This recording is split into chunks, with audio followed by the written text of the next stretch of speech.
So one time I was working with this chick and we really didn't get along because she was type A and I was type B. She was competitive. I'm more so, hey, if you wanted, you got it. It's never that deep for me. So because she was competitive, any project that I was on or anything that I was involved in, she would try to weasel her way in so that she could like take the credit for it or like be the hero and save the day.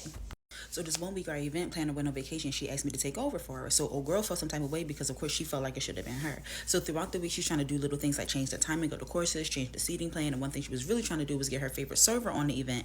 Let's just call him Dre. Now I didn't want Dre on the party because it was just always something with him and he was always rubbing guests the wrong way. So day the event comes, of course, one of the servers that I have on the party ends up calling out. Old girl takes it upon herself to go ahead and put Dre on the party. She doesn't even call me, doesn't even say anything. She just go ahead and make this decision. But by the time I get into the restaurant, it's too late for me to make any changes because I don't want to disrupt the flow of things, right? Party time comes, event is set up, the guests are on time, the kitchen's rocking, everything's going great until end of the event. It's time for me to settle the bill. I'm in the bar area. All of a sudden, I hear a bunch of commotion. So I stop what I'm doing. I go to the dining room and I see the host in Dre's face. She's saying something about he's a thief. He's bright red saying, I'm so sorry. I thought everybody was served. And I'm like, what the hell is going on? So I get between them. I tell Dre to skate and I ask her what happened. She says, I want to know why your staff is in the back eating the cake that I paid for me and my guests when I got about 10 people that haven't even been served yet. So I'm like, what? Like, how do you know that this happened? And she's like, because he just came to me and asked me for the name of the bakery because the cake was so good. He wanted to know where I got it from.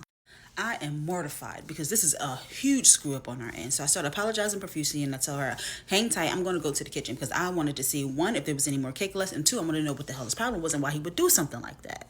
So I go to the back, cake gone. I'm talking to him, trying to figure out what it is we're going to do when I hear another ruckus coming from the dining room. So now I'm stressed because what is going on now? I make it out to the dining room and I see old girl and the host of the event arguing. And I hear our manager say that our team would never do something like that. We have never been accused of doing anything like that before. And is it possible that she just didn't order enough cake for her and her guests? And this enrages the guests, and rightfully so, because you don't even know. He done already confessed to the crime. You up here lying to this lady's face, and to make matters worse, you're blaming her for not having enough cake for her guests. And it was so bad that I had to physically get loud with her and tell her to stop and let me handle the situation. And I had to take her out of the dining room.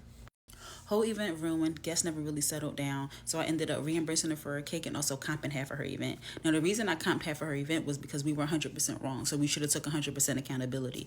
There is no way that a manager should have ever inserted themselves in that situation and tried to lie and blame the guests for what happened.